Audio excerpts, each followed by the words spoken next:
옆 사람에게 이렇게 인사해 주시겠어요? 하나님은 당신을 사랑하십니다. 하나님은 당신을 사랑하십니다. 그리고 가슴에 손을 얹고 저를 따라 스스로를 축복했으면 좋겠습니다. 하나님은 나를 사랑하십니다.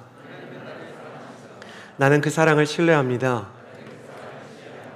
나는 세상의 소금과 빛으로 살아갈 것입니다. 나는 절대로 이전과 같지 않을 것입니다. 아멘. 저는 오늘 여러분과 함께 내가 가진 믿음 과연 충분한 걸까?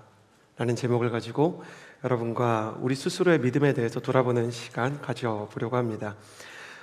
모두가 학교를 좋아하는 건 아니지만 학교가 참 도움이 될 때가 있습니다. 내가 배운 수준이, 내가 가지고 있는 지식의 습득 수준이 어느 정도인지 학년을 통해 혹은 시험이나 성적을 통해 확인할 수 있기 때문입니다. 가끔 우리가 신앙생활을 하면서 우리 스스로의 신앙이 어느 정도 수준인지 확인해 보고 싶을 때가 있습니다. 나의 믿음은 하나님이 보실 때 충분한 것일까? 그리고 내가 가진 믿음이 정말 살아있고 능력이 있는 것일까? 내가 가진 믿음은 하나님께서 보실 때 큰 믿음이라고 칭할 수 있을 만한 것일까? 아니면 내 믿음은 너무 불안해서 하나님께서 나를 쓰시거나 심지어 구원하시지 못하는 것은 아닐까 불안할 때가 있는 것이죠. 그런데 우리 신앙에는 학년이 없고 점수나 성적도 없기 때문에 편한 것 같으면서도 불안할 수밖에 없는 것입니다. 도무지 나의 신앙의 수준을 확인할 수 없기 때문입니다. 그러나 우리의 신앙의 학년이나 혹은 성적은 없다 해도 시험이라는 것이 있습니다. 우리는 시험 속에서 진로가 가로막혀 있거나 관계의 갈등이 찾아올 때, 예배가 예전처럼 감격이 없고 남들이 다 뜨겁게 기도하는데 나는 어려움 가운데 있으면서도 남들처럼 뜨겁게 기도하지 못하면 내 스스로의 믿음에 대해서 드디어 내 믿음이 작고 연약하다는 것을 알게 되는 것입니다. 그리고 스스로의 신앙에 대해 아마 이렇게 질문할 때가 있는 것이죠. 내가 가진 믿음 진짜 괜찮은 걸까? 이대로 계속 나의 신앙생활을 해도 괜찮은 걸까? 라는 의문이 생기는 것이죠. 여러분은 어떻게 생각하십니까? 구원을 받기 위해서 확실한 믿음이 있어야 되고 구원의 확신이 있어야 한다라는 얘기를 모태신앙부터 교회를 오래 다닌 사람들은 참 많이 들어보았을 것입니다. 그런데 좀 이런 질문을 드리고 싶습니다. 어떤 사람이 구원의 확신을 분명히 가졌습니다. 그런데 영적인 침체와 또 시험에서 나의 믿음이 흔들려서 나의 믿음이 구원의 확신을 잃게 된다면 그 사람은 실제 구원도 잃게 되는 걸까요? 내 인생 가운데 만약 믿음이 강했다가 연약해지면 나의 믿음은 실제로 의미가 없게 되는 것일까요? 아니, 하나님의 살아계심과 또 하나님께서 나를 구원하신 사실에 대한 기본적인 그 신앙의 고백이 흔들릴 수 있는 것일까요? 여러분 어떻게 생각하십니까? 한번 구원이 생기면 그건 흔들리지 않는 겁니까?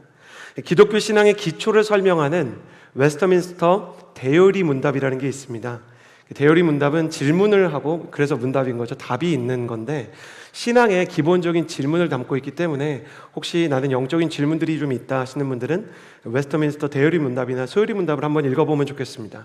그 질문 중에 기독교의 지도자들이 교파를 떠나서 거의 동의하는 질문 중에 이제 81번 질문에 이런 게 있습니다. 모든 진실한 신자들은 지금 그들이 은혜의 상태에 있음과 장차 구원받을 것을 항상 확신하는가? 답은 이렇습니다. 구원의 확신이라는 것은 신앙의 본질은 아니다. 있으면 좋은 건데 그게 있다고 구원받는 게 아니고 그게 없다고 구원이 없는 게 아니다.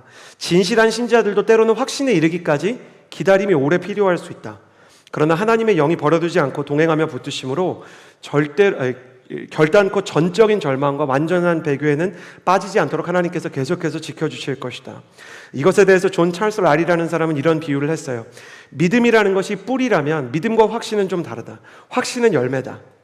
그러니까 내가 신앙생활을 하고 있고 하나님의 살아계심과 또 예수 그리스도의 십자가에 대해서 믿는다고 하더라도 내 인생을 하나님이 이끄실 것에 대해서는 불안할 수도 있고 그리고 나의 성품이 변할 것이나 아니면 나의 기도가 응답될 것 같은 이런 디테일한 부분에 있어서는 우리가 불안하고 때로는 흔들릴 수 있다는 것입니다.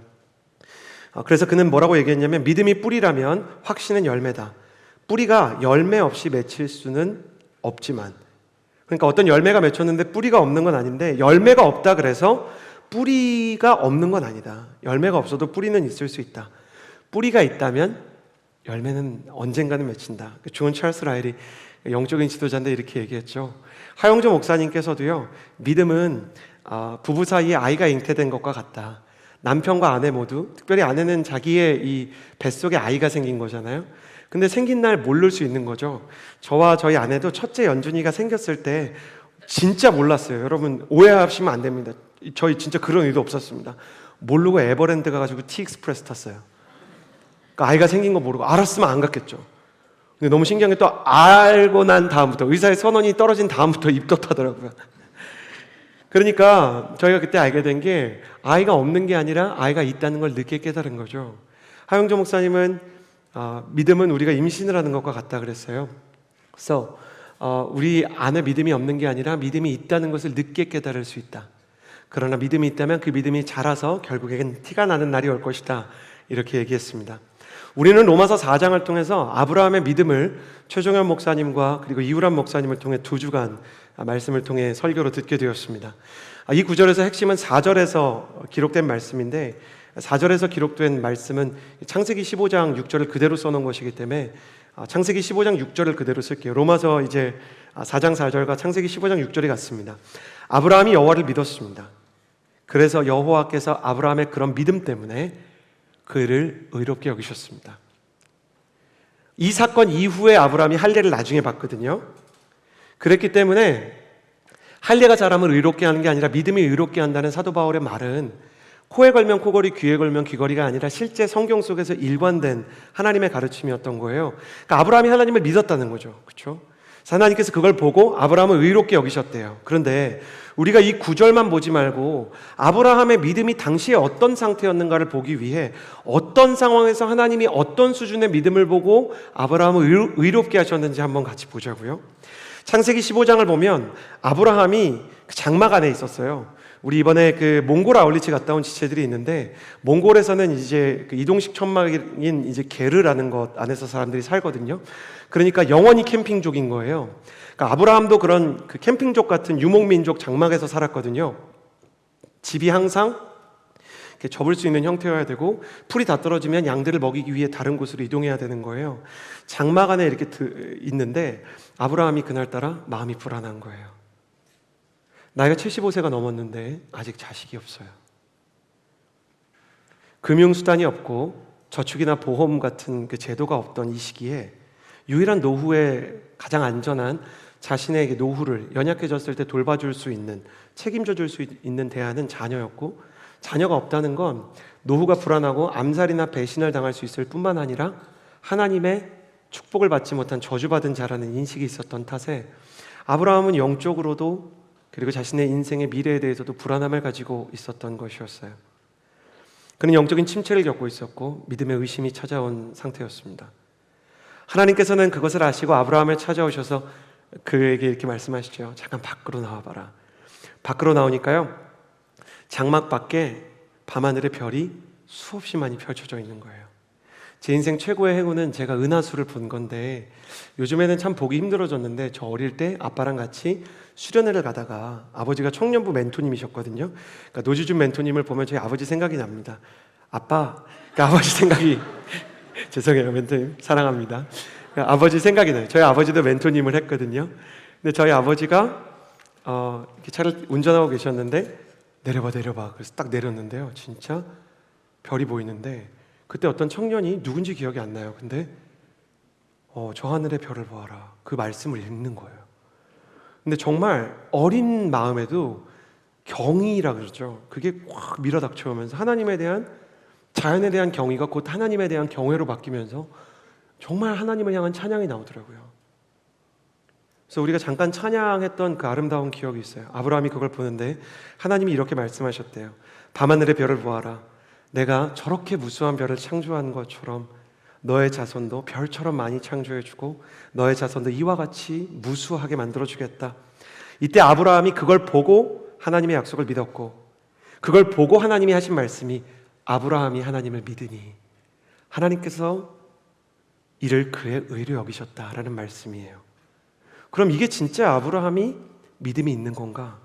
아니면 하나님께서 그의 연약한 믿음을 도와주셔서 그가 믿을 수 있도록 도와주신 것인가? 저는 사실 의인은 믿음으로 말미암아 산다라는 말과 그리고 아브라함이 여호와를 믿음에, 이 믿음이 아브라함을 의롭게 만들었다는 말이 믿음을 강조하는 것 같지만 동시에 하나님의 은혜를 강조한다는 것을 지울 수가 없습니다. 사건이 그렇기 때문에. 저는 이 장면을 이렇게 정리하고 싶습니다. 하나님의 은혜라는 것은 고민과 불안의 장막에서 우리를 이끌어내서 믿음의 하늘을 보게 하는 하나님의 손길인 것이죠. 저는 허브가 하나님의 은혜의 손길이 되기를 바랍니다. 아멘. 여러분 싫으세요? 오늘 은혜 받기 되게 싫으시구나. 그 옆 사람에게 이렇게 인사해 주시겠어요? 당신 꼭 오늘 은혜 받으십시오. 당신 꼭 오늘 은혜 받으십시오. 다시 한번 축복합니다. 오늘 여러분이 하나님의 은혜의 손길을 경험하게 되기를 주님의 이름으로 축복합니다. 일상에서 여러분이 아브라함처럼 여러분은 자녀 때문이 아니겠지만 관계 때문에, 질병 때문에, 재정 때문에, 여러분의 내일에 대한 염려 때문에 불안하고 두렵고 떨리는 마음이 가득했다 할지라도 주님께서 이곳을 밤하늘의 별처럼 영적인 은혜로 채워주시고 네가 나를 바라보아라, 내가 너를 붙잡아주고 일으켜서 너의 연약한 믿음 가운데 새 힘을 주리라 말씀하시는 그 하나님의 은혜로 가득 차는 시간이 되기를 주님의 이름으로 축복합니다. 아브라함의 믿음은 당시에 불완전했습니다. 의심했습니다. 두려워했습니다. 그러나 하나님은 그의 연약한 믿음마저 다 이해하시고 사랑하시고 그를 찾아가서 그 연약한 믿음마저 통로로 생각해서 찾아가서 그에게 은혜의 초청장을 부어주시고 그 연약한 통로로, 믿음이 아주 스타벅스 빨대처럼 아주 내로우한데 아주 얇은데 거기로 하나님의 은혜를 막 쏟아부어 주셨어요. 마치 병든 아이를 돌보는 부모의 손길처럼 하나님은 아브라함이 믿음을 다시 회복할 수 있도록 그 밤에 아브라함의 곁을 지켜주신 것입니다. 여러분 믿으십시오. 아멘 하셨으면 좋겠는데 우리 하나님은 우리의 연약한 믿음을 돌보는 넓은 품을 가진 분이심을 믿습니다. 내가 믿음이 연약하다고 나를 버리는 분이 아니요, 내가 믿음이 흔들린다 그래서 흔들리는 분도 아니요, 내 마음속에 의심이 있다 그래서 나를 의심하는 분이 아니라 내가 부족하고 연약하고 내 인생 가운데 많은 상처가 있을 때도 나를 떠나지 않으시는 하나님이신 줄을 믿습니다. 저희 언니가 요즘에 드라마를 보고 제 옆에 누워가지고 자꾸 이렇게 흉내를 냅니다. 그 유튜브가 하여간 여러 가지 해악이 있는데 자꾸 흉내를 냅니다. 아빠, 난 아빠를 사랑하는지 잘 모르겠어. 뭐 이런 거 합니다. 누가 봐도 저를 사랑하는데요. 근데 사랑하는지 잘 모르겠어요. 스스로 의심을 합니다. 그러니까 의심을 하고 싶어 합니다. 의심의 즐거움을 깨달았습니다. 그리고 아빠가 나를 사랑하는지도 잘 모르겠어. 그리고 아닌 거 다 알면서 오늘 저한테 그랬습니다. 이스라엘에 간다고? 근데 제가 전에 직전 아울리치 갈 땐 7일이었거든요. 이번에는 우리 사모님이 아이 엄마가 이제 9일 가. 그러니까 왜 9일이야? 7일이면 되는 거 아니야? 그렇게 얘기하면서 아빠가 나를 사랑하는지 믿을 수 없어! 이렇게 얘기했어요. 여러분이라면 그런 딸을 사랑하지 않겠습니까? 나의 사랑을 외면한다 해서 지금은 귀엽지만 사춘기가 되면 너무 상처도 되고 괴롭겠죠. 그럼에도 불구하고 그 딸을 사랑하는 것을 포기하지 않는 스스로를 보면서 나도 이 딸을 포기하지 않는데 하나님이 나를 포기하실까 생각하게 됩니다. 여러분, 하나님은 우리의 부모이시고 그냥 부모가 아니라 정말 좋은 완전한 아버지이십니다. 그 아버지께서는 우리를 사랑하시고 연약함에도 불구하고 우리를 응원하시고 이해하시는 하나님이신 줄을 믿습니다. 나의 믿음은 과연 충분한 걸까? 이 질문 앞에 저는 이렇게 대답해야 되겠습니다. 우리의 믿음은 어느 때고 심지어 우리가 충만하다고 생각하는 그때에도 충분하지 않습니다. 우리의 믿음은 연약하고 흔들리고 의심으로 가득 차 있습니다. 그러나 충분하지 않은 믿음을 가지고 있는 나를 향한 하나님의 사랑은 충분합니다. 나의 믿음이 충분하지 않아도 나를 향한 충분한 사랑을 가지고 계신 하나님이 계시기 때문에 하나님의 충분한 사랑이 우리의 연약한 믿음을 충분하게 하기 때문에 우리는 오늘도 그 은혜를 통해서 예수 그리스도를 향한 더 강건한 믿음을 향해 나아가는 것입니다. 나는 여러분의 연약한 믿음이 예수 그리스도의 사랑으로 인해 조금씩 강건해지는 역사가 있게 되기를 주님의 이름으로 축복합니다. 그렇다면 예수 그리스도의 사랑케 하시는, 사랑을 공급해 주시는 능력이란 어떤 것인가? 이것이 예수 그리스도의 십자가와 부활과 어떠한 상관관계를 갖는가? 우리 잠시 로마서 4장 23절에서 24절, 지난주의 마지막 구절이죠. 함께 읽겠습니다. 시작. 그에게 의로 여겨졌다라는 말은 아브라함만을 위해 기록된 것이 아니라 의롭다는 인정을 받을 우리, 곧 우리 주 예수 그리스도를 죽은 사람 가운데서 살리신 분을 믿는 우리도 위한 것입니다. 로마서는 아브라함의 연약한 믿음을 돌보신 하나님께서 우리의 연약한 믿음 역시 돌보신다고 말합니다. 아브라함의 믿음을 의로 여기셨다라는 말은 아브라함만을 위한 것이 아니라 우리를 위한 것이라고 성경이 기록하고 있기 때문입니다. 그런데 24절에 우리 주 예수를 죽은 사람 가운데서 살리셨다라는 표현이 나옵니다. 우리가 사도신경을 할 때 죽은 자 가운데서 다시 살아나시며라는 표현이 있어요. 근데 정확히는 성경은 죽은 자 가운데서 다시 살아나셨다라는 표현이 없습니다. 정확히 번역하면 죽은 자 가운데서 다시 에게이로 하셨다라는 표현인데, 이 에게이로라는 표현은 에게르데 혹은 에게이로라는 단어는 다시 살아나셨다라는 단어가 아니라 일어났다라는 뜻입니다. 원래 부활을 상징하고 정확히 의미하는 단어는 아타나시스라는 단어입니다. 그런데 당시에 헬라와 로마를 살고 있는 사람에게 아타나시스라는 단어는 두 가지 용도로만 쓰였습니다. 첫 번째, 부활이라는 건 없다라고 얘기할 때, 세상에 아타나시스는 없어 라고 얘기할 때, 두 번째는 유니콘처럼 비현실적인 얘기를 할 때, 비현실적인 얘기를 할 때, 신화적인 과장을 얘기할 때만 쓰이는 거예요. 아타나시스 같은 소리 하고 있네. 그러니까 요즘에 유튜브 같은 데 보면은 그 여자친구 그러면 아타나시스 같은 건가요? 이렇게 쓰는 거죠. 그러니까 이제 패러디를 위해서만 존재했던 단어였어요.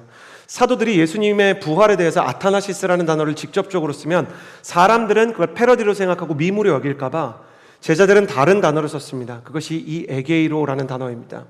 특별히 죽은 자 가운데서 디아블로 같은 거 하신 분들, 네크로맨서 아시죠? 네크로스, 이제 시체들 사이에서 에게이로 일어나셨다라는 표현을 쓰는 겁니다. 그러니까 네크로스 사이에서 에게이로 했다는 것은 약간 의학적인 표현이에요. 그러니까 우리로 치면 어떤 느낌이냐면 장례식 시체 영안실에서 다시 일어나 깨어나신 분이라는 표현이에요. 의사의 사망 선고를 받았는데도 불구하고 심정지 상태에서 다시 생명을 되찾고 일어난 분, 이 정도의 실감나는 단어였던 것입니다. 사도들은 예수님의 부활이 신화적이거나 전설적인 이야기가 아니라 시체와 같은 현실 속에서, 그 현실의 절망과 무게 속에서 일어난 실제 하나님의 능력이라는 것을 강조하고 싶었어요. 그러니까 뭘 강조하고 싶었냐면 이 부활의 능력이 우리의 역사 속에서, 우리의 현실 속에서 앞으로 일어날 하나님의 능력의 시작점이 된다라는 걸 믿었던 것이죠. 그래서 이 에게이로라는 단어가 매우 특별한 장면에서 쓰이는데, 베드로와 요한이 사도행전에서 처음 행했던 기적, 성령의 임재가 임해서 바람처럼 불처럼 이제 성령의 임재가 임하고 사람들이 방언을 얘기하기 시작하죠. 그리고 베드로와 요한이 성전 미문 앞에 가서 나면서부터 안진뱅이였던 사람을 일으키는 기적이 일어납니다. 이때 베드로와 요한이 이 안진뱅이를 주목하여서 보면서 금과 은은 내게 없지만 내게 있는 것으로 너에게 주노니 곧 나사렛 예수 그리스도의 이름으로 일어나 걸어라, 이렇게 얘기했어요. 이때 일어나라 라고 사도 베드로가 이 안진뱅이의 팔을 잡아 끌 때 했던 단어가 바로 에게이로입니다. 일어나라 라는 단어입니다. 일어나다 라는 단어에 대해서 많은 단어가 있지만 베드로는 그 순간 예수를 죽은 자 가운데서 일으키셨고, 사도 공동체와 초대교회 공동체가 부활의 의미로 썼던 에게이로라는 단어를 의도적으로 사용했습니다. 그러면서 뭘 얘기하는 것이냐면, 죽은 자 가운데서 일어나신 주님께서 지금 너를 시체와 같은 이 절망의 자리에서 일으키기를 원한다. 주님께서는 몸은 있으나 생명이 없는 시체처럼, 다리는 있으나 일어나지 못하는 안진뱅이를 향해 너의 인생이 절망이고 죽음이고 완전히 끝난 것처럼 여겨지지만 부활의 능력으로 너를 부른다. 너는 끝내 마지막 날에 죽음 가운데서 부활하게 될 것이지만 내가 그 부활의 능력이 사실이라는 것을 알게 하기 위해서 나의 부활의 능력으로 너를 잡아 이렇게 외친다. 에게이로, 일어나라. 그때 이 안진뱅이가 일어나게 되었던 것입니다. 그러니 예수 그리스도의 부활은 이것을 얘기합니다. 부활하신 예수님은 에게이로의 주님, 곧 일으키시는 하나님이라는 것입니다. 가슴에 손을 얹고 저를 따라해 주시겠습니까? 우리 예수님은 우리를 일으키시는 주님이십니다. 여러분 스스로를 보십시오. 날마다 성전 미문으로 왔지만 온전히 예배하지 못하고 주저앉아 있었던 성전 미문 앞에 앉아있는 그 안진뱅이의 모습처럼 우리 자신의 모습이 그 안에 담겨있지 않습니까?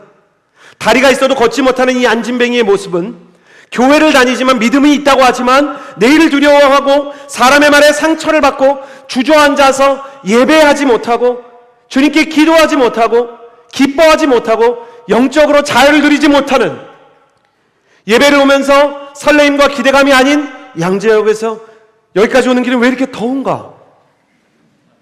하나님은 왜 양재원 누리교회 바로 앞에 교회를 세우지 않았는가? 이런 것들을 쓸데없이 생각하면서 예배 가운데 앉아있지만 사실은 내일부터 펼쳐질 직장에서 우리 부장님 다시 만나면 어떡하나 걱정이 많은 우리 자신의 모습과 같은 것이에요. 교회는 와있지만 믿음은 안진뱅이에요. 예수 그리스도의 부활을 믿지만 그 예수 그리스도의 부활이 의미하는 생명력과 소망에 대해서는 죽은 자가 되어버린 것이에요. 그러나 예수께서는 뭐라고 얘기하시는가? 주님의 은혜의 손길로 나의 안진뱅이 같은 믿음을 내가 일으켜주겠다, 주님 말씀하시는 것이에요. 그래서 오늘 말씀은 곧 우리 주 예수를 죽은 자 가운데서 살리신 분을 믿는 우리에게는 연약함에도 불구하고 하나님의 의가 임한다. 어떤 의인가? 너는 충분하다. 너의 예배가 충분하고 네가 연약하고 안진뱅이 같지만 나의 손을 붙잡고 일어나기 원하는 너의 모든 예배를 내가 일으켜주고 죽은 소망을 살려주며 너의 인생의 다시 비전을, 다시 설레임을, 예배의 기쁨과 감격을 내가 채워주리라 말씀해 주시는 것입니다. 사랑하는 여러분, 나는 이 허브에서 여러분이 에게이로의 예수 그리스도를 만나게 되기를 주님의 이름으로 축복합니다. 부활은 없다라고 얘기하는 아타나시스의 세상 속에서, 네크로시스와 같은 이 시체 더미 속에서 살아가는 우리를 향해 예수 그리스도께서는 여전히 나사렛 예수 그리스도의 이름으로 일어나 걸어라, 그 손을 잡아 끄는 것이죠. 저는 사도행전 3장을 읽을 때 너무 아름답다고 생각을 합니다. 그러고 나서 이 안진뱅이가 어떻게 됐습니까? 일어나고 나서 여러분 그런 찬양 아세요? 나 또 나만 할까봐 좀 걱정되는데, 여름 성경학교 때 그는 뛰었네 걸었네 찬양했네, 그는 걸었네 뛰었네 찬양했네. 아는 분? 곧 나사렛 예수 이름으로 일어나 걸으라. 멘토님 아시잖아요. 멘토님 아실 것 같은데 안 부르셨어요. 이런 노래가 있었어요. 근데 이 찬양을 제가 어릴 때 부를 때 교회 가는 게 너무 좋아가지고요, 이 노래 부를 때마다 뛰었어요. 근데 교회가 얼마나 율법적이었는지 아세요? 이 노래 부르는데 뛴다고 혼났어요. 너 왜 뛰냐? 종교는 저의 뒤통수를 이렇게 꿀밤을 때렸지만 선생님이 나중에 보니까 미안하다는 거예요. 예수님을 믿으면 그런 기쁨이 있는데 아이들을 통제하려는 마음이 강해서 내가 너 뒤통수에 이렇게 꿀밤을 때렸다고. 그 선생님의 마음속에도 어린아이 같은 마음이 있고 일어나서 뛰었던 저의 마음에도 어린아이 같은 마음이 있겠죠. 에게이로의 예수님을 경험한 사람은 마음이 어린아이 같아집니다. 나는 그래서 벌써 마음이 허브업 둘째 날에 가 있어요. 나 허브업 둘째 날에 모든 사람이 뛰는 걸 보고 싶어요. 관절염이나 특별한 이렇게 신체 구조상 문제가 없는 분이 계시다면 모두 뛰면서 하나님 앞에 춤추며 뛰며 정말 기쁨을 회복했으면 좋겠다. 예수 그리스도께서 주시는 예배의 감격과 찬양의 기쁨이 넘쳐 흐르는 청년이 되기를 주님의 이름으로 축복합니다. 주님께서는 다시 소망을, 연약한 믿음에 다시 하나님의 공급을, 흔들리는 예배에 다시 회복을 주시기를 원하시는 분이라는 것입니다.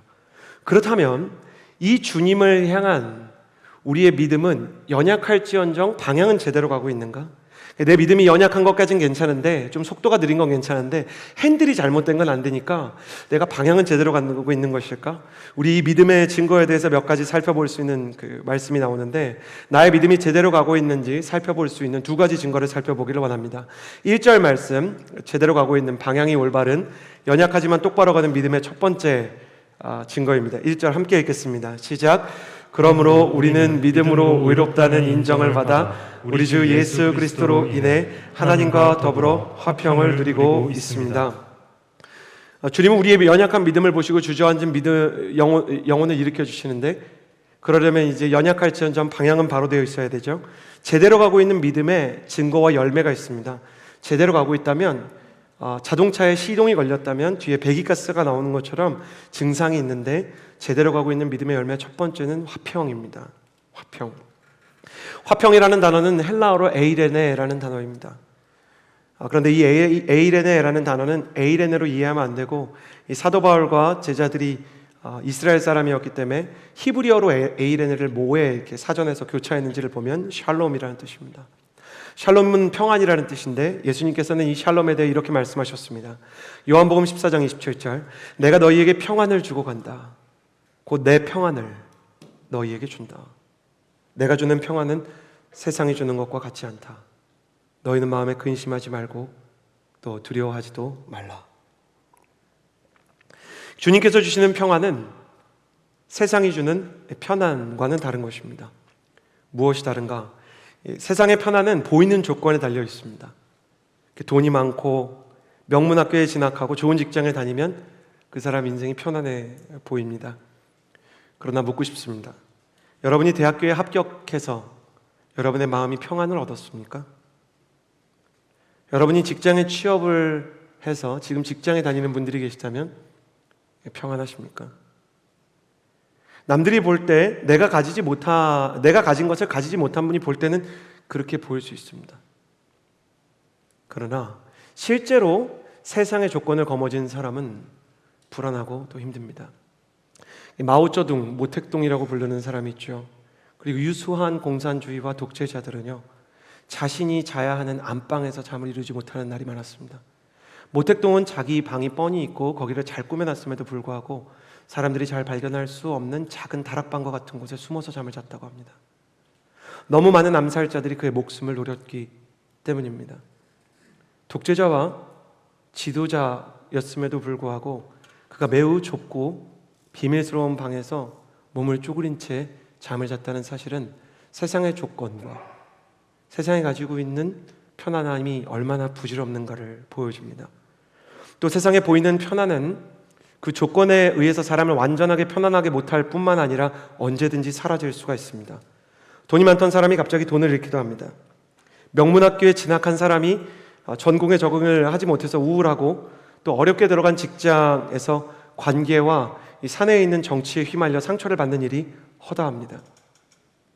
우리가 아무리 아름다운 제주도에 갔다 그래도 태풍이 몰아치면 그 아름다운 섬을 바라볼 수 없는 것처럼 인생의 폭풍이 몰아치면 편안은 이렇게 내 눈앞에 있는 것 같지만 사라져 버립니다. 그렇다면 세상의 편안이 아닌 하나님의 평안은 무엇인가? 오늘 말씀은 이 평안에 대해 이렇게 말씀하고 있습니다. 오늘 말씀 1절을 보면 하나님과 더불어 누리는 화평이다 이렇게 얘기합니다. 그러니까 평안이라는 것은 하나님과 더불어 있을 때, 함께 있을 때 주어진다는 것입니다. 그러니까 평안은 어디서 오냐면 하나님과 함께 있음에서 옵니다.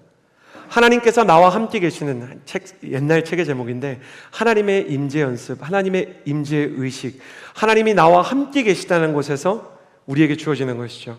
위로부의 찬양 중에 주 나와 함께 하시니 내게 부족함 없네, 주 나와 함께 하시니 두려움 없네 라는 가사와 같은 것입니다. 평안은 하나님이 나와 함께 계시기 때문에 나의 조건과 상관없이 내가 견딜 수 있는 힘이 있는 것입니다. 평안을 가진 사람도 두려움을 느낍니다. 평안을 가진 사람도 마음에 폭풍이 칩니다. 환경에 어려움이 찾아옵니다. 그리고 인생 가운데 갈등과 어려움이 찾아옵니다. 저에게도 마찬가지입니다. 목회자라고 불안이나 고통이나 공포가 피해가는 것은 절대로 아닙니다. 그러나 하나님께서 나와 함께 계시고 하나님께서 견딜 힘을 주시기 때문에 이 사람은 하늘로부터 주어지는 평안을 가지게 되는 것입니다. 세상의 평안은 조건에 달려있지만 하늘의 평안은 하나님께 달려있습니다. 그래서 세상의 평안은 조건이 흔들리면 사라지지만 하늘의 평안은 주님이 흔들리지 않으시기 때문에 사라지지 않는 것입니다. 여전히 내 인생에 두려움이 있는데 하나님을 신뢰할 수 있습니까? 신뢰할 수 있습니다. 여러분, 홍해 앞에 섰던 모세가 두려움을 느끼지 않았을 것 같습니까? 두려움을 느꼈을 것입니다. 여호수아가 여리고성을 돌면서 죄송합니다, 이거 편집해야 될지도 모르겠는데 이거 뺑이 치는 거 아닌가 이런 생각하지 않았겠습니까? 뺑뺑이 도는 거 아닌가? 그랬을지도 모릅니다. 여호수아는 그랬을까요? 7바퀴 도는 내내 한 걸음 한 걸음의 의미를 담아서 주님께 영광, 주님께 영광 이랬을까요? 안 그랬을 수도 있습니다. 그러나 그가 의심을 하고 흔들렸을지언정 아브라함의 믿음처럼 하나님께서 그와 함께 계셨기 때문에 그는 평안을 잃지 않을 수 있었던 것입니다. 다윗 역시 인생에서 수많은 불안과 공포를 경험했습니다. 그래서 그는 훗날 이렇게 고백했습니다. 내가 사망의 음침한 골짜기로 다닐지라도 해를 두려워하지 않는 것은 주께서 나와 함께 하심이라. 기독교는 유니콘 같은 가짜 평안을 우리에게 말하지 않습니다. 어떤 종교들은 우리가 그 신을 믿고 치성을 드리면 모든 고난의 화살이 우리를 비껴간다고 얘기합니다. 기독교는 그런 걸 얘기하지 않습니다. 예수 그리스도의 진리는 고통을 피해가는 인생은 없으되 그 고통을 경험하고 통증과 두려움을 느낄 때 그것을 견뎌낼 힘을 하나님이 주신다고 말씀하십니다. 여러분, 너무 죄송합니다. 여러분이 공황을 겪지 않는다고 해서 여러분의 인생의 고통이 다 여러분을 피해가진 않을 것입니다. 그러나 여러분이 어떠한 문제를 겪던 주님께서는 그 상황 속에서도 여러분과 함께 계실 줄을 나는 믿습니다. 나는 정말로 믿습니다. 가슴에 손을 얹고 저를 따라해 주시겠어요? 이 모든 상황 속에서 주님은 그래도 나와 함께 하십니다. 여러분이 이것을 믿을 뿐만 아니라 믿음 이후에 찾아오는 최고의 축복, 그 믿음에 합당한 합당한 경험을 하게 되기를 예수 그리스도의 이름으로 축복합니다. 세상이 흔들 수 없는 평안이 무엇인지 여러분의 자녀에게 보여줄 수 있기를, 여러분의 부모에게 보여줄 수 있기를, 여러분의 친구들이 여러분을 통해 세상이 줄 수 없는 평안이 무엇인지를 볼 수 있게 되기를 예수 그리스도의 이름으로 축복합니다. 세상은 줄 수도 없고 흔들 수도 없고 악한 영이 우리를 위협한다 할지라도 잠시 흔들리는 것 같아도 다시 일어나는 그 평안, 그 믿음의 저력이 여러분에게 있게 되기를 축복합니다. 그러므로 하나님과 더불어 사는 인생을 꿈꾸십시오. 사망의 음침한 골짜기로 지날 때 주님만 나와 함께하여 주옵소서 라고 기도할 수 있게 되기를 바랍니다. 여러분, 모든 고단의 순간에 가장 첫 번째 기도는 이것이어야 합니다. 주님은 나와 함께하여 주옵소서. 주님은 나와 함께하여 주옵소서. 2절 말씀 함께 읽겠습니다. 시작. 또한 우리는 그분으로 인해 우리가 서 있는 은혜에 들어감을 얻었으며 하나님의 영광을 바라며 기뻐합니다. 자, 제대로 가고 있는 믿음의 증거요, 열매는 무엇인가? 그것은 기쁨입니다. 1절 말씀에 이 평화, 하나님과 더불어 화평을 누리고 있습니다. 여기서 누리고 있다라는 말은 즐거워하고 기뻐하고 있다입니다. 화평을 가진 사람의 특징은 약간 정신 나간 사람 같은데 고난 가운데서 기뻐하고 즐거워할 수 있는 것이에요. 제가 굉장히 좋아하는 옛날 찬송가가 있는데 여러분 이건 알 거라고 믿습니다. 내 영혼의 그 깊은 데서 맑은 가락이 울려 나네. 하늘 곡조가 언제나 흘러나와 내 영혼을 고이 싸네. 평화로다. 평화로다. 하늘 위에서 내려오네. 그 사랑의 물결이 영원토록 내 영혼을 덮으소서. 이 찬양은 아시는군요. 역시 클리셰 같아도, 찬송가가 정말 클리셰 같아도 제대로 된 클리셰라 클래식이에요. 정말 영원한 신앙의 고백이 있어요. 저희 외할머니가 이 찬양 참 좋아하셨는데 이 찬양을 부를 때마다 할머니가 굉장히 이렇게 입가에 미소를 만연하고 저희 할머니지만 마치 마더 테레사처럼 인자한 미소를 보이셨던 게 기억나요. 그래요. 그 평안 안에는 기쁨이 있어요. 믿음 안에는 기쁨이 있어요. 우리의 연약한 믿음이 하나님의 은혜를 만나서 성장할 때 폭풍 속에서도 고난 속에서도 그 찬양의 기쁨과 희열과 영적인 감격이 있는 것이죠. 여러분 스스로에게 한번 물어보시겠어요? 여러분은 요즘 신앙생활 가운데 기쁨이 있습니까? 찬양을 할 때 환희가 있고 말씀을 들을 때 감동이 있고 기도를 할 때 뜨거움이 있습니까? 저는 성령님께서 여러분에게 영적인 기쁨을 회복해 주시기를 주님의 이름으로 축복합니다. 세상에는 재미가 주는 기쁨도 있죠. 예수 그리스도 안에도 여러 가지 재미를 통한 기쁨이 있습니다. 그래서 우리가 수련회 때 허브런 하는데 여러 가지 또 부스 해놓고 재밌는 거를 해보려고 합니다. 여러분 좀 이상하게 들리겠지만 재미있을 수 있도록 기도해 주시기를 바랍니다. 재미만 기쁨을 주는 게 아니라 또 의미가 주는 기쁨도 있습니다. 음향에서 약간 이렇게 노이즈가 난다 그래도 여러분 이상하게 생각하지 않으셔도 됩니다.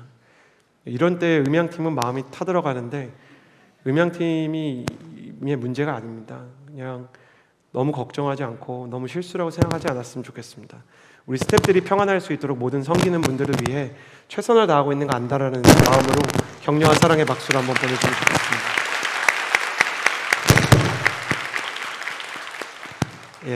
괜찮습니다. 조금 거슬려도 영적인 공격으로 생각하고 더 집중을 가지고 말씀을 나눴으면 좋겠습니다. 저의 신앙생활에 재미와 의미가 둘 다 있기를 축복합니다. 혹시 제 마이크가 문제면 그냥 무선 마이크로 바꿔주셔도 괜찮습니다.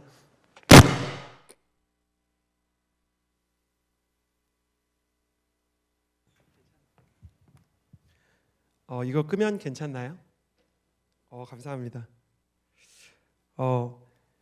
하나님께서 주시는 영적인 재미와 또 의미에 의한 영적인 기쁨은 세상의 환란이 흔들 수 없는 것이라고 얘기합니다. 3절에서 5절 말씀을 통해 이 기쁨의 저력을 한번 살펴보았으면 좋겠습니다. 3절에서 5절입니다. 함께 읽겠습니다. 시작. 뿐만 아니라 우리는 또한 환난 가운데에서도 기뻐합니다. 이는 환난은 인내를, 인내는 연단을, 연단은 소망을 이루는 줄을 알기 때문입니다. 이 소망은 우리를 낙심시키지 않습니다. 하나님께서 우리에게 주신 성령으로 인해 그분의 사랑을 우리 마음에 부어주셨기 때문입니다. 평안과 기쁨을 소유한 성도는 환난 속에서도 즐거워한다라고 얘기합니다. 여기서 환난이라는 단어는 참 요즘 현대에 맞는 개념이에요. 들립시스라는 단어거든요. 단어 자체도 좀 기분 나쁘지 않습니까? 들립시스, 뭐 기분 나쁘지 않습니까? 무슨 뜻이냐면 짜내다, 누르다, 가루로 부숴버리다라는 뜻이에요. 그러니까 어떤 느낌인지 알겠죠? 사람을 막 짜버리는 거예요. 사람을 막 프레스로 누르는 거예요. 사람의 멘탈을 막 가루로 만들려고 하는 거예요. 상황이 나를 쥐어짜고 사람이 나를 누르고 세상이 나를 가루로 만들려고 하는데 하나님과 함께 동행하는 사람들은 그 안에 있는 기쁨과 평안을 잃어버리지 않는다는 것입니다. 성경은 성도에게 찾아온 환난은 오히려 성도에게 견고한 인내를 만든다고 선언합니다. 그럼 인내란 무슨 뜻인가? 인내는 단단하다라는 뜻입니다. 성도에게 주어진 환난은 성도의 연약한 믿음을 오히려 단단하게 한다는 것입니다. 성도는 쥐어짜고 누르고 가루로 만드는 들립시스 속에서 하나님을 기억하게 됩니다. 저는 어릴 적에 참 멀미를 많이 했는데 멀미할 때마다 하나님 앞에 기도를 했습니다. 그것이 제 인생을 처음에는 어린 시절에 하나님이 원망이 됐습니다. 왜 멀미 안 나는 어린이도 많은데 나는 이렇게 멀미를 할까? 나중에 알고 보니 그건 하나님에 대한 게 아니라 저희 아버지의 운전 습관에 대한 것이었지만 그러나 지금은 하나님께도 아버지께도 너무나 감사한 것은 그 시절을 통해서 제가 기도하는 법을 배운 겁니다. 고난 속에서 기도하는 법을 배웠습니다. 고난 속에서 기도하는 방법을 아는 사람은 유리와 같은 멘탈이 점점 강화유리로, 방탄유리로 견고해지기 시작하는 것을 경험합니다. 심지어 사람의 칭찬에도 들뜨지 않습니다. 사람의 비난에도 가라앉지 않습니다. 상황의 축복이 찾아오면 감사하고 상황이 추락하기 시작하면 기도를 합니다. 그래서 이 사람은 항상 찬양하거나 혹은 기도를 합니다. 이것이 인내요. 이 예배를 통해 단련된 사람의 마음을 단단한 신앙이라고 부르는 것입니다. 이어서 성경은 이 단단한 인내가 쌓이면 연단이 된다고 얘기합니다. 연단이라는 단어는 도키메라는 단어입니다. 도키메란 인격이다. 여기서 인격이라는 단어는 이 사람의 정체성이라는 단어는요, 반복된 실제라는 뜻이에요. 그러니까 원래 그 사람의 인격이 그래서가 아니라 훈련되어서 이제 그 사람이 되어버리는 거예요.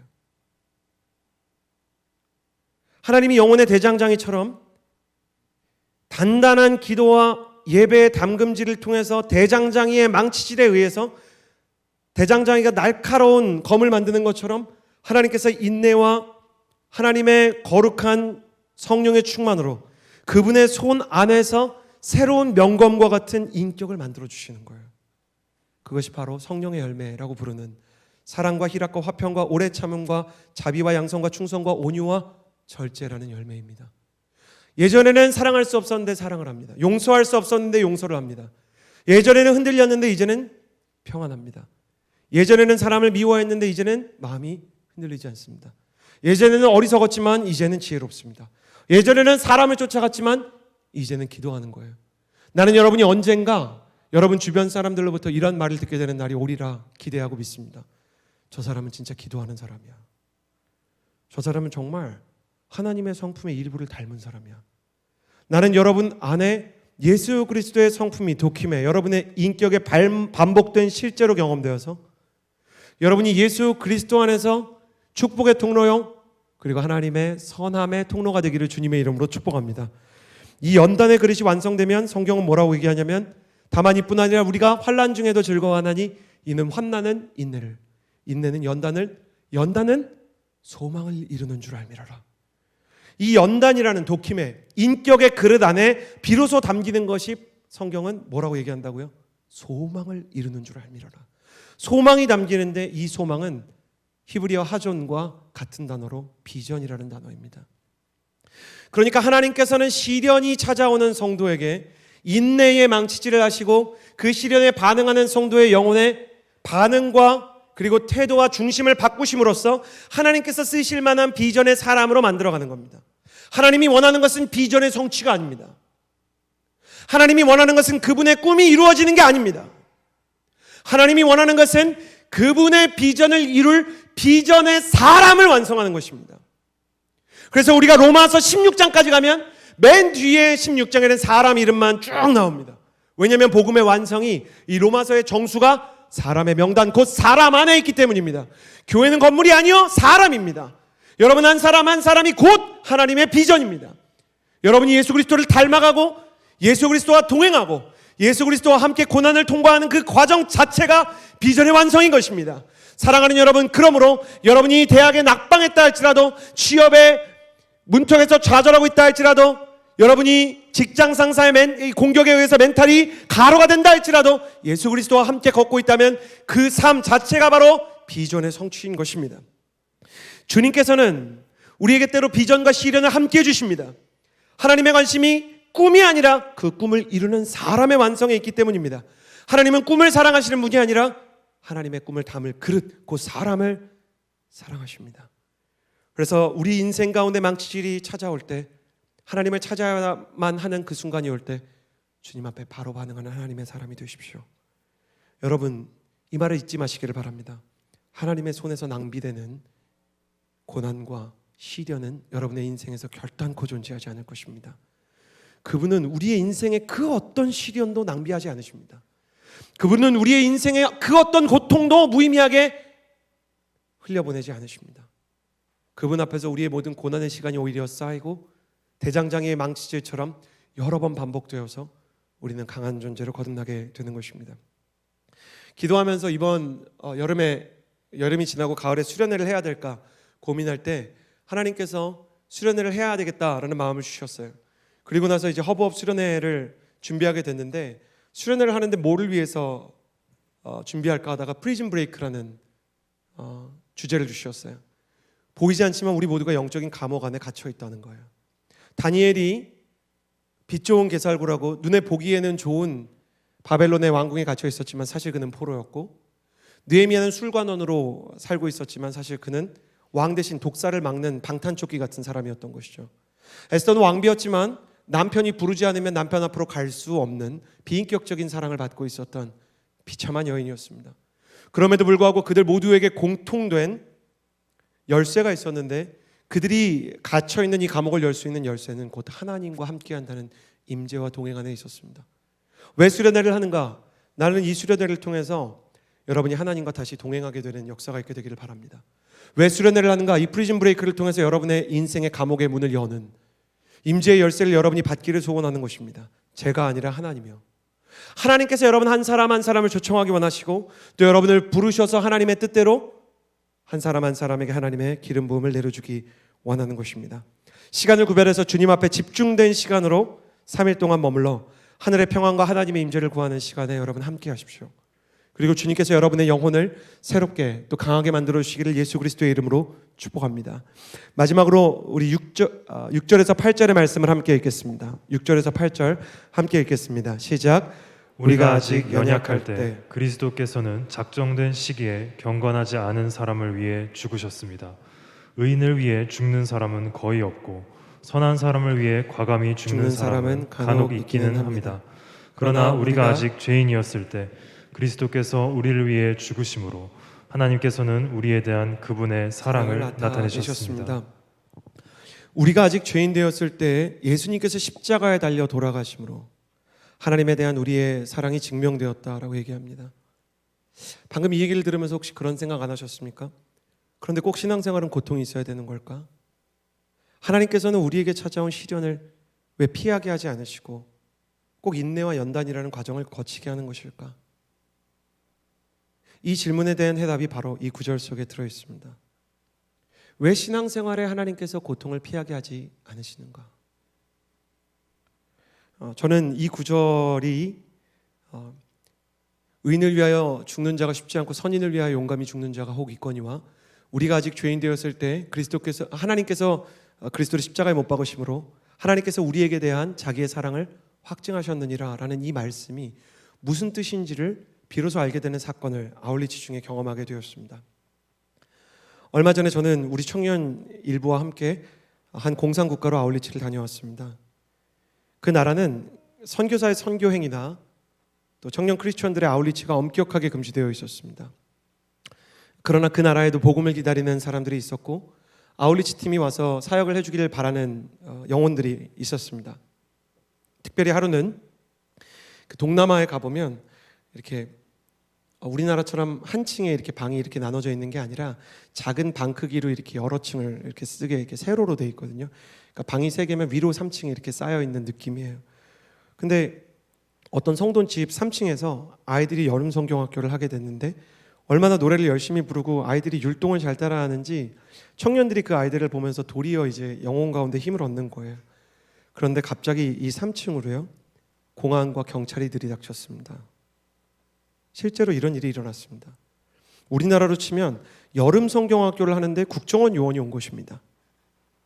여러분 한번 상상해 보십시오. 예배 드리는데 국정원 요원이 저를 끌어내리고 경찰이 와서 여기 예배 드리는 사람을 해산시킨다고 한번 생각해 보십시오. 한 번도 경험해 본 적 없는 비현실보다 더 비현실적인 현실 앞에서 저희들은 낙심하기 시작했습니다. 아이들은 해산되었고 집주인이었던 크리스천 형제는 3시간 넘게 신문을 받았으며 저희 청년들 한 사람 한 사람이 여권 정보와 이곳의 목적에 대해서 해명을 해야 됐습니다. 사법경찰이 몰래 저희를 따라다니기 시작했고 저희는 그때부터 선교사님을 만나지 않고 관광객으로 위장했습니다.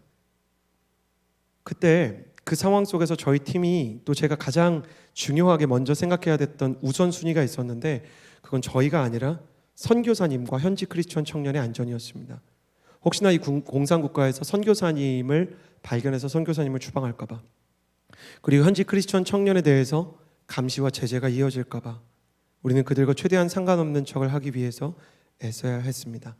다행히 선교사님은 현장에 계셨지만 자리를 피하셔서 아예 피신하셨고 팀장과 또 청년은 선교사님과 현지 크리스천이 선교행위에 가담한 것이 드러나지 않도록 해야 했습니다.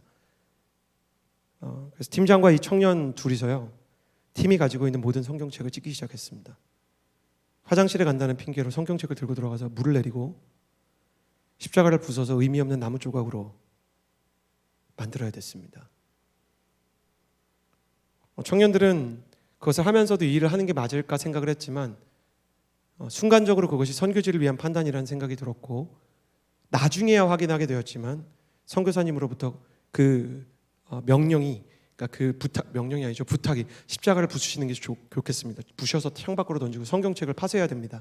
라는 이 메시지가 메신저로 온 걸 나중에 보게 됐어요. 우리가 그걸 보고 이거를 하는 게 하나님의 뜻이 맞았구나라고 위로를 받았습니다. 다행히 모든 시간이 흘러 선교사님도 피신하시고 이 크리스천 청년 모두 안전하게 조사 대상에서 벗어났습니다. 그렇지만 그날 밤에 팀 모임을 하면서 성경책을 찢었던 팀장과 청년, 십자가를 부셨던 청년은 하나님 앞에서 성도로서 내가 못할 짓을 한 것과 같은 괴로움에 잠을 이루지 못했습니다. 소중한 친구에게 마음이 담겨서 선물로 받았던 가장 소중한 친구에게 받았던 사연이 있는 성경책이 찢어졌다는 사실과 그것을 다시 찾을 수 없다는 자책감에 짓눌리기 시작했습니다. 여러분 상상해 가십니까? 해본 일이 한 번도 없겠지만 성경책을 찍고 십자가를 부시는 건 크리스천으로서 쉬운 일이 아닙니다. 그런데 그날 저녁에 기도회를 할 때 주님께서 저를 통해 우리 팀에게 이런 메시지를 주셨습니다. 제가 20살 때 읽었던 소설 중에 엔도 슈사쿠의 침묵이라는 소설이 있습니다. 이것은 소설이지만 17세기 일본의 실화를 바탕으로 쓰여진 소설입니다. 포르투갈 선교사 주인공 로드리고는 일본으로 선교지를 점검하기 위해 떠났다가 붙잡히게 됩니다. 자신을 도와주겠다는 믿을 만한 일본인을 믿고 나아갔는데 그 일본인이 오히려 밀고자였던 것이죠.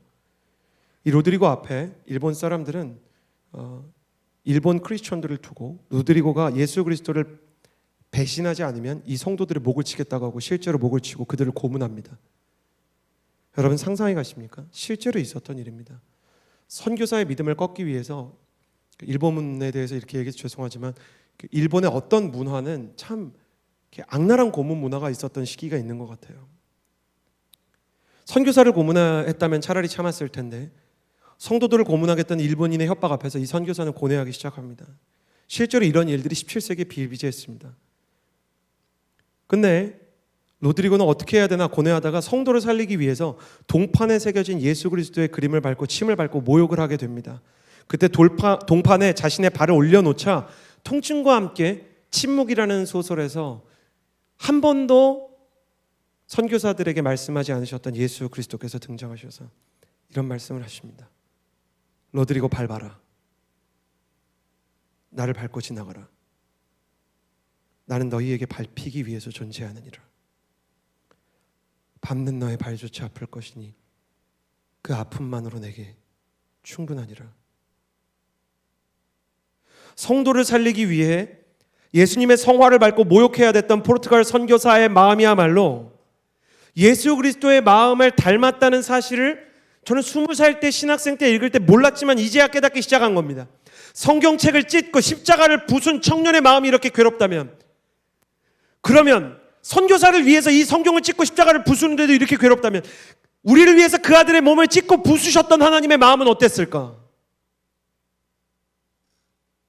저든 팀장이든 청년이든 괴롭지만 그 상황으로 100번 다시 돌아간다 하더라도 우리 팀의 그 누구도 성경을 찢지 않을 사람이 없을 것입니다. 십자가도 부술 것입니다.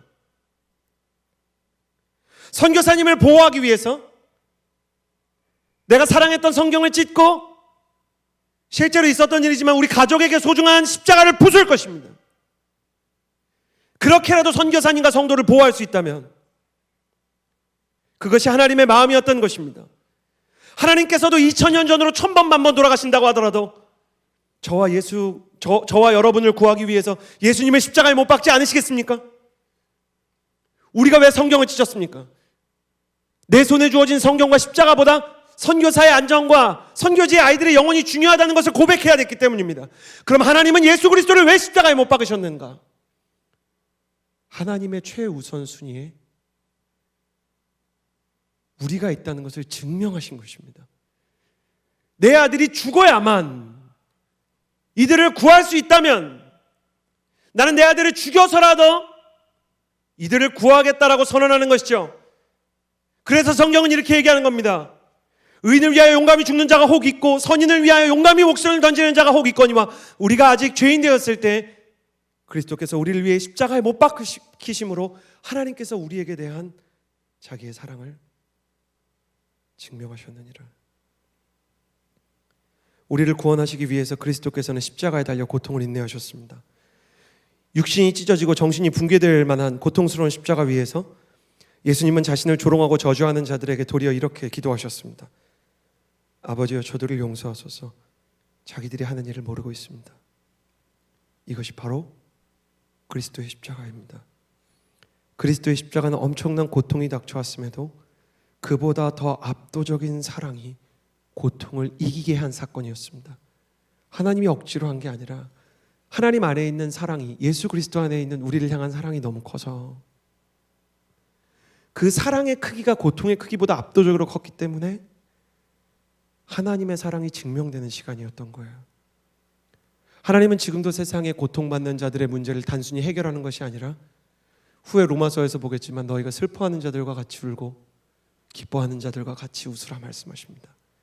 내가 너희의 고통과 슬픔에 공감하였듯이 그들의 슬픔과 아픔 속으로 들어가서 함께 고통받는 예수 그리스도가 되어라 라고 말씀하십니다. 하나님, 그러면 이렇게까지 신앙이 고통스러우면 어떻게 신앙생활을 합니까? 주님께서 이렇게 말씀하십니다. 그때 너희에게 압도적인 사랑을 내가 부어줄 것이다. 로드리고에게 예수 그리스도께서 나타나셨던 것처럼 그 고통의 순간 주님께서 오히려 우리에게 사랑을 부어주시기를 원하는 것입니다. 그렇다면 예수께서 그 고통을 이길 만큼 우리를 사랑하셨다면 우리 중에 소중하지 않을 사람이 어디 있겠습니까? 우리의 가치는, 우리에게 가격표가 있다면 예수 그리스도의 핏값만큼의 가격이 있는 겁니다. 그 가격이 아니면 살 수 없었기에 예수님께서 지불하신 것이죠. 그러므로 여러분은 두 가지를 확신하셔도 됩니다. 하나님은 지금 이 모양 이 꼴이 된 여전히 죄악 가운데 있는 우리도 있는 모습 그대로 사랑하십니다.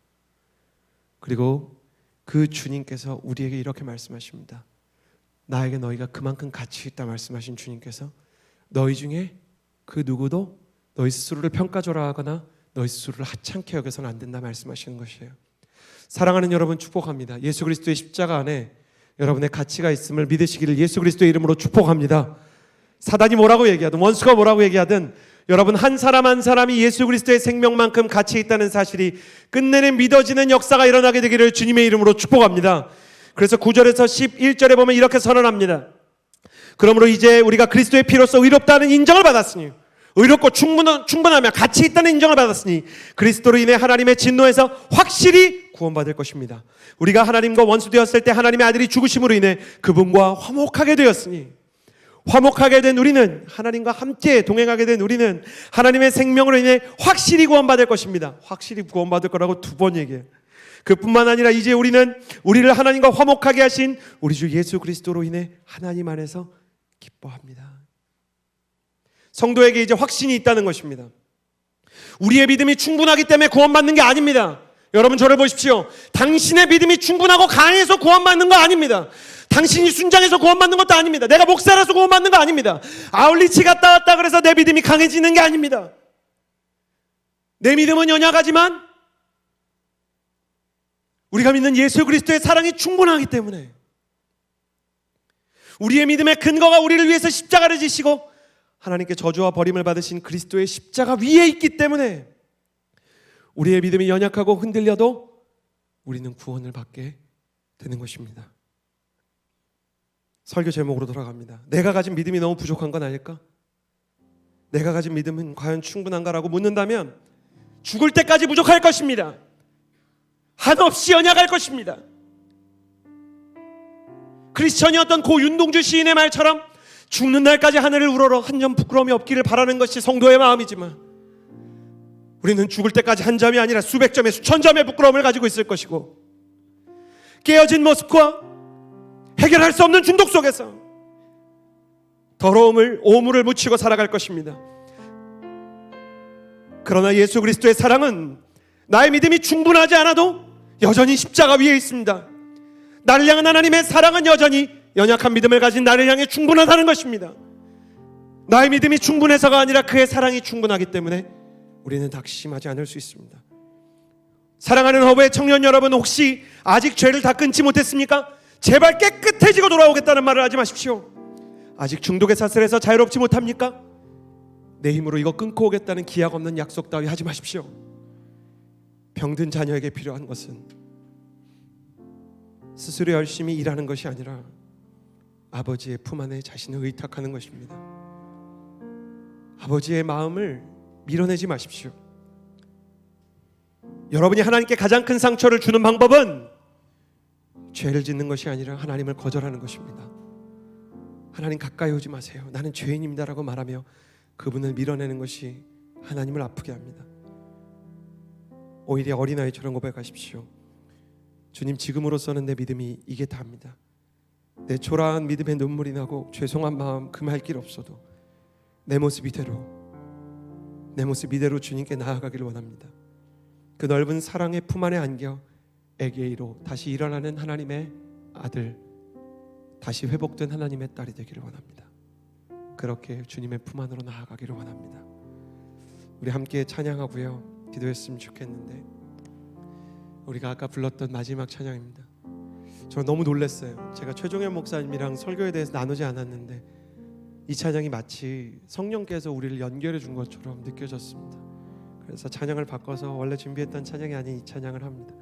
예수의 이름으로 나는 일어서리라.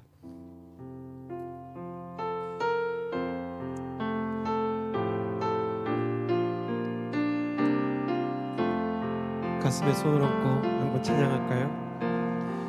예수의 이름으로 나는 일어서리라. 주가 주신 능력으로 나는 일어서리라. 원수가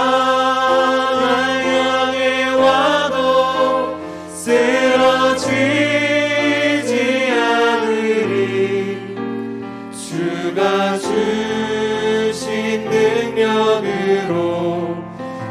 주가 주신 능력으로 주가 주신 능력으로 일어서리. 두 눈을 감고 오직 예수의 이름으로, 내게 이로 예수의 이름으로 일어나라. 나는 금과 은은 내게 없으나 내게 있는 것으로 내게 주노니 곧 나사렛 예수 그리스도의 이름으로 일어나 걸으라.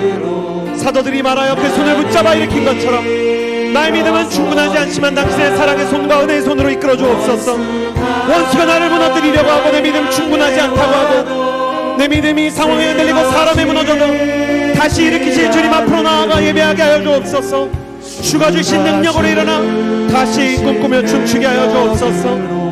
주님이 주신 능력으로 일어나게 하여 주옵소서. 주가 주신 능력으로 일어서리. 에게 이로 다 함께 일어나 찬양합시다. 예수의 이름으로 나는 일어서리라. 주가 주신 능력으로 나는 일어서리라. 원수가 날 향해 와도 쓰러지지 않으리. 주가 주신 능력으로 주가 주신 능력으로 주가 주신 능력으로 일어서리. 안진뱅이를 일으킨 손을 잡는 것처럼 두 손을 들고 예수의 이름으로 나를 주님 나의 뻗은 손을 붙잡아 주옵소서. 나의 믿음이 부족하여 일어날 수 없습니다. 하나님 나의 믿음이 상황에 흔들립니다. 아브라함의 믿음처럼 고뇌와 고통과 낙심의 장막 속에서 두려움을 묵상하며 우울과 침체 가운데 빠져들어가오니 베드로가 무리로 빠져들어갈 때 주의 손이 베드로를 이끌어내신 것처럼 주님의 손을 보게 하시고 주님께 붙들린 인생 되게 하여 주옵소서. 주님 연약한 내 믿음의 손을 붙잡아 주옵소서. 주님 내 연약한 믿음의 손을 붙들어 주옵소서. 하나님 아버지 청년들 가운데 놀라운 역사가 일어나게 하여 주옵소서. 이 시간에 기도하며 나아갈 때 주님 내 연약한 믿음을 붙잡아 주옵소서. 주여 한번 부르짖고 기도합니다. 주여 나의 믿음이 너무 연약하여서 하나님 아버지 온전히 하나님께 나아갈 수가 없습니다. 하나님 너무 연약해서 음란의 교만의 두려움에 무너집니다. 게으름과 나태와 중독에 무너집니다. 10년을 신앙생활을 하고 20년을 부르짖었는데 왜 나의 인생과 나의 신앙은 아직도 여기에 있는가? 우리는 주님으로 인해 다시 한번 새 힘을 얻기를 원합니다. 오직 주님께서 우리의 구주 되심과 예수 그리스도의 사랑만이 그 은혜만이 우리를 이끌 수 있음을 믿으며 하나님 온전히 나의 모든 연약함을 주님께 의탁합니다. 주님 한 사람 한 사람의 모든 부족함과 하나님 모든 연약함을 주님의 손으로 붙잡아 주옵소서. 원수가 날 향해 와도 원수가 날 향해 와도 쓰러지지 않으리. 신실하신 하나님 아버지 주신 능력으로 주가 주신 능력으로 주가 오직 주 예수 그리스도의 은혜가 나를 견인하는 역사를 경험하게 하여 주옵소서. 하나님 아버지의 성령으로 나를 견인하여 주옵소서. 원수가 날 향해 와도 쓰러지지 않으시고 엎드려져도 아예 실망하지 않게 하여 주옵소서. 주님 이곳이 네크로시스 속에서 애기로 역사가 일어나는 오직 주 예수 그리스도의 놀라운 회복의 현장이 되게 하여 주옵소서. 주가 주신 능력으로 주님 붙들어 주옵소서. 원수가 날 향해 하면 쓰러지지 않을 것입니다. 원수가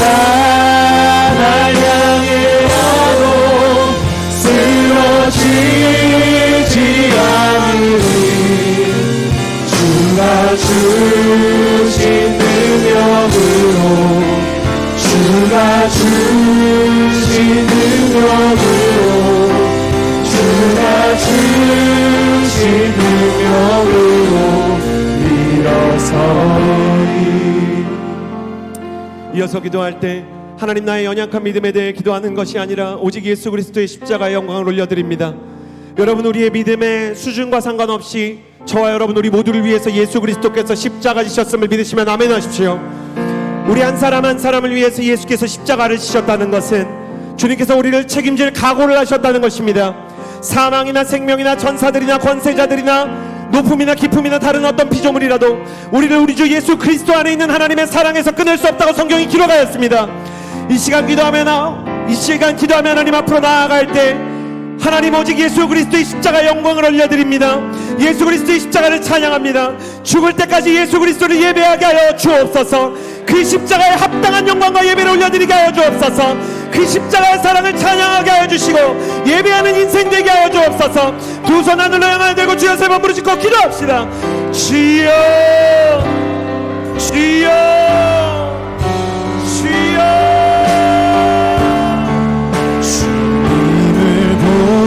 하소서.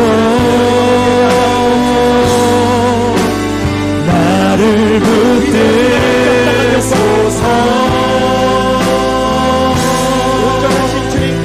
내 뜻과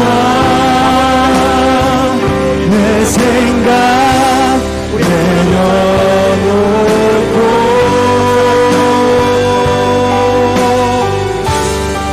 주님 앞에 하나님의 사랑으로 우리 한 사람 한 사람이 더욱 주의 온전히 새로운 역사가 일어나게 하여 주옵소서. 아버지께서 우리 한 사람 한 사람을 향하여서 주님의 사랑을 나누실 때 주님의 권위를 베풀어 주시기를 오직 주님께 합당한 영광을 올려드리게 하여 주옵소서. 삼위일체 하나님이시며 지극히 높으신 하나님께 예배하게 하여 주옵소서. 나의 어떠함이 아니라 주님의 어떠함 때문에 찬양하며 예배하겠습니다. 놀라우신 주님을 찬양합니다. 내가 아직 죄인 되었을 때, 아니 여전히 죄인인데 나를 포기하지 않으시고 하나님께서 나를 내려놓지 않으시고 우리 한 사람 한 사람을 위해서 주님의 사랑을 고백해 하시는 고백한 소망으로 우리를 붙잡아 주셨습니다. 주님께서 나를 믿어주셨기 때문에 내가 주님을 믿을 수 있고 주님께서 지불하셨기 때문에 주님 앞으로 나아갈 수 있으며 주님께서 내 손을 잡았기 때문에 내가 일어날 수 있습니다. 합당한 온전한 영광을 합당하신 주님께 온전한 영광을 올려드리는 예배가 되게 하여 주옵소서. 오직 주님만을 바라보게 하여 주옵소서. 주님을 보게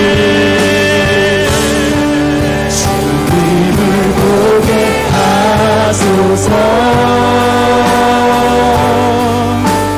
나를 붙드소서. 내 뜻과 내 생각 내려놓고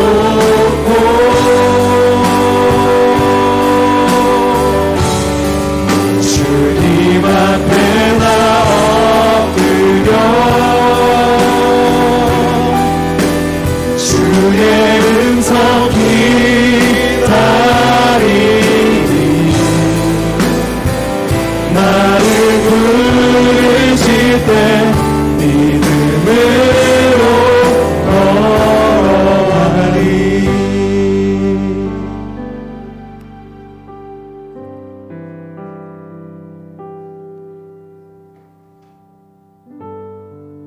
다만 이뿐 아니라 우리가 환난 중에도 즐거워하나니 이는 환난 인내를, 인내는 연단은 소망을 이루는 줄 알미러라. 의인을 위하여 용감히 죽는 자가 혹 있고 선인을 위하여 용감히 죽는 자가 혹 있거니와 우리가 아직 죄인 되었을 때 그리스도께서 우리를 위하여 죽으심으로 하나님께서 우리에 대한 자기의 사랑을 확증하셨느니라. 하나님 아버지, 나의 믿음은 충분하지 않고 괜찮지도 않고 흔들리고 연약하고 병들 때가 있고 나는 죄인이고 중독되어 있고 세상의 감옥에 갇혀 있지만 그럼에도 불구하고 네크로시스와 같은 세상 속에서 에게이로 내 손을 붙잡아 일어나라 하시는 주님의 손을 붙잡고 일어나기를 원하오니 주의 은혜와 주의 사랑의 손을 베풀어 주옵소서. 나의 영혼을 붙잡아 주시고 나의 인생을 붙잡아 주시고 나의 연약함을 주님이 원하시는 강한 견고한 믿음과 인내로 변화시켜 주옵소서.